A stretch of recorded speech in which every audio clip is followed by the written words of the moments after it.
Good evening. The coronavirus is the biggest threat this country has faced for decades, and this country is not alone. All over the world, we're seeing the devastating impact of this invisible killer. And so tonight, I want to update you on the latest steps we're taking to fight the disease and what you can do to help. And I want to begin by reminding you why the UK has been taking the approach that we have. Without a huge national effort to halt the growth of this virus, there will come a moment when no health service in the world could possibly cope, because there won't be enough ventilators, enough intensive care beds, enough doctors and nurses. And as we've seen elsewhere in other countries that also have fantastic healthcare systems, that is the moment of real danger.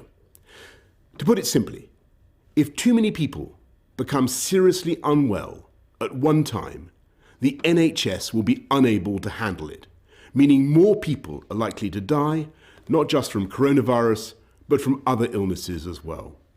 So it's vital to slow the spread of the disease, because that is the way we reduce the number of people needing hospital treatment at any one time, so we can protect the NHS's ability to cope and save more lives. And that's why we've been asking people to stay at home during this pandemic. And though huge numbers are complying, and I thank you all, the time has now come for us all to do more. From this evening, I must give the British people a very simple instruction. You must stay at home, because the critical thing we must do to stop the disease spreading between households. That is why people will only be allowed to leave their home for the following very limited purposes. Shopping for basic necessities as infrequently as possible. One form of exercise a day, for example, a run, walk or cycle, alone or with members of your household. Any medical need to provide care or to help a vulnerable person. And travelling to and from work, but only where this is absolutely necessary and cannot be done from home. That's all. These are the only reasons you should leave your home. You should not be meeting friends. If your friends ask you to meet, you should say no. You should not be meeting family members who do not live in your home. You should not be going shopping except for essentials like food and medicine. And you should do this as little as you can. And use food delivery services where you can. If you don't follow the rules, the police will have the powers to enforce them, including through fines and dispersing gatherings. To ensure compliance with the government's instruction to stay at home, we will immediately close all shops selling non-essential goods, including clothing and electronic stores, and other premises, including libraries, playgrounds and outdoor gyms and places of worship. We'll stop all gatherings of more than 2 people in public, excluding people you live with.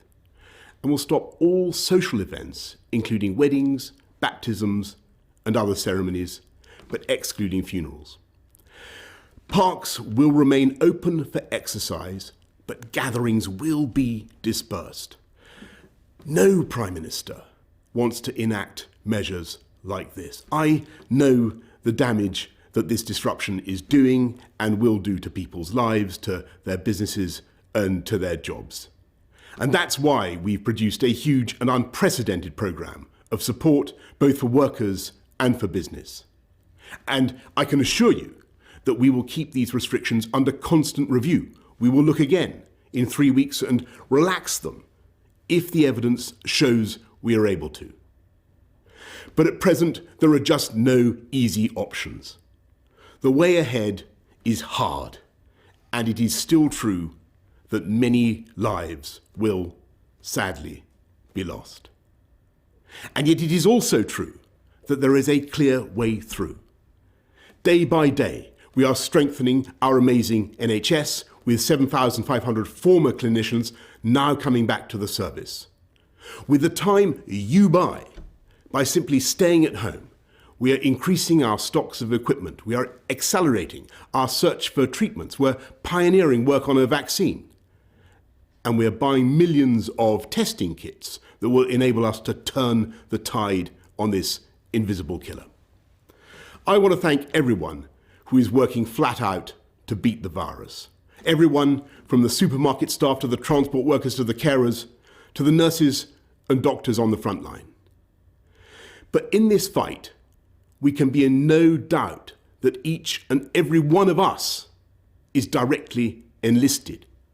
Each and every one of us is now obliged to join together to halt the spread of this disease, to protect our NHS and to save many, many thousands of lives. And I know that as they have in the past, so many times, the people of this country will rise to that challenge and we will come through it stronger than ever.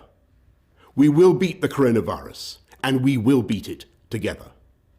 And therefore, I urge you at this moment of national emergency to stay at home, protect our NHS and save lives. Thank you.